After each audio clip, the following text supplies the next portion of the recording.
After 9 years undercover, I finally made it home. My wife had cooked a whole table full of food to welcome me back. But right when I was happily digging in, I noticed her right fingers tapping on the table in a steady rhythm. My blood froze instantly. That wasn't random tapping, it was Morse code. I didn't look up. I kept eating like nothing was wrong, while under the table I pieced together what she was tapping. Run, there are 10 bugs in the house. My heart sank and I almost froze mid-chew. Slowly I looked up at her. She was still smiling softly. Honey, eat up.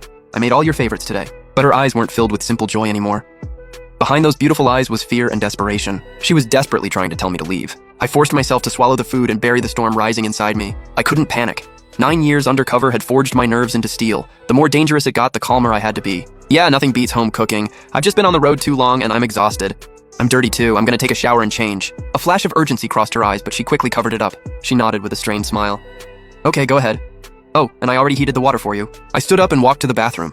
Every step was steady, but every muscle in my body was on high alert. The second I shut the bathroom door, I didn't turn on the shower. I started searching the whole room. Behind the mirror, the ceiling, the vent, the toilet, the tank. I checked every place something could be hidden. Sure enough, in a hidden groove under the sink, I felt something cold, about the size of a matchbox. I didn't take it out. I just traced its shape with my fingertips. A military-grade bug, the newest model, with a 500-meter range. Sensitive enough to pick up heartbeats. A cold sweat broke out across my back. This wasn't ordinary surveillance, this was professional. Who was behind this? Had my mission been exposed? Or was my wife under someone's control? It meant the whole house was basically a dead zone for me. Every word I said, every move I made was being watched. Running now wasn't an option. If I left, what would happen to her? If they could plant the house with bugs, then they already had complete control over her. The second I ran, she'd be dead. I couldn't leave. Not only could I not leave, I had to act like I knew nothing and stay long enough to flush them out. I rinsed off fast and changed into the clean pajamas she'd prepared for me. When I walked out of the bathroom, my face was calm again. She was sitting on the couch, watching some boring variety show and laughing like nothing was wrong. But I knew she was acting, putting on a show for unseen eyes and ears. I walked over, sat beside her, picked up an apple, and started peeling it slowly with a knife. Babe, these past few years have been hard on you. Not really, as long as you made it back safe. It's just, my dad hasn't been doing too well lately. He keeps asking about us. Can you come back to my parents' place with me tomorrow and see him? My hand stopped mid-peel. That wasn't part of the Morse code. Going back to her parents' place was new information. I looked at her. Her eyes were full of hints and pleading. Then I got it. Her parents' place didn't mean her actual parents' house. It was a code only the two of us understood. It was the emergency contact point we'd agreed on before I left, a place that was absolutely safe. Okay, we'll head back first thing tomorrow. At dawn the next morning, we got up. We moved like the most ordinary married couple, washing up and eating breakfast. She straightened my clothes. I fixed her hair. Before we left, she held my arm and rested her head on my shoulder. Honey, I'm scared. Her voice was quiet, and this time the fear in it was real. I knew she wasn't scared of seeing her parents. She was scared of what we were about to do. I patted her hand and whispered in her ear, "Don't be. I've got you." That wasn't just for her. It was for the people listening too.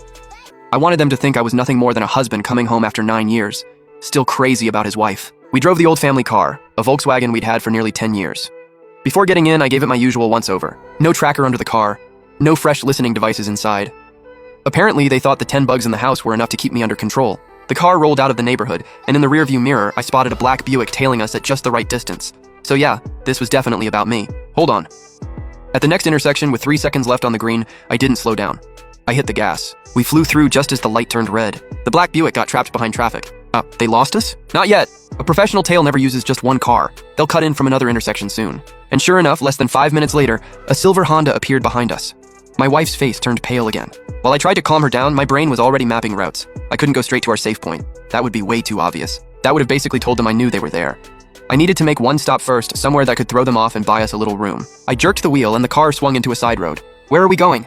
To your real parents' house. 20 minutes later, we pulled up outside my in-laws' apartment complex. I got out with her carrying fruit and supplements I'd already prepared. I could feel eyes hidden in the dark, locked on me. Good. I wanted them to see that we were really just here to visit the old folks. My in-laws were shocked and thrilled to see me. They pulled me in and kept asking question after question. My wife played along, but her face stayed pale the whole time. I made an excuse to use the bathroom. The second I shut the door, I pulled out my phone. It had a brand new SIM and number, something I'd picked up from a roadside stall on my way back yesterday. I didn't make a call. I quickly typed a text. Plan A is live. Target has appeared, requesting backup. I sent it to an encrypted number. 3 seconds later, a reply came in. Just one word. Copy. I deleted everything and walked back out. We stayed at my in-laws' place all morning, eating, chatting, watching TV, just like a completely normal family gathering. Then at 2 p.m., I said to my father-in-law, "Dad, I'm taking her to the mall, gonna buy her some clothes." Go ahead. You better make it up to Shaolu." We headed out again, and sure enough, that silver Honda was still parked outside the complex. The second we came out, it started following us. I drove straight to the busiest mall downtown. I parked in the underground garage, then took her hand and walked into the crowd. We didn't go anywhere near the clothing section. Instead, we went straight up to the movie theater on the 5th floor. I bought 2 tickets for the next showing, some big Hollywood action movie. Inside the dark theater, we found our seats. I could feel at least 2 people had followed us in and sat a few rows behind us. I didn't turn around, I just set the popcorn in her lap. The movie started and the sound blasted through the theater. When everyone's attention was on the screen, I leaned over and whispered in her ear, "In 3 minutes, there's gonna be a huge explosion in the movie. The lights will flicker. The second I pull you, we move through the emergency exit on the left." She nodded nervously. Her palms were soaked with sweat. Second by second, time crawled forward. On the screen, the hero was trying to defuse a bomb. 3, 2, 1. Boom. A massive blast shook the movie, and the lights strobed with the scene. Now. I yanked her up and rushed low and fast toward the emergency exit on the left. We shoved the door open and dove into the pitch-black stairwell. Behind us came shouts and scrambling footsteps from the 2 men. They'd caught on, but too late. The emergency stairs were dark and endless. I dragged her all the way down to basement level 2, the mall's loading area. The air was damp and musty. Footsteps pounded down the stairs, getting closer and closer. They were definitely coming after us. She was so scared she held her breath and clutched my arm. I pressed a finger to my lips, telling her not to make a sound. 2 men in jackets charged into basement level 2.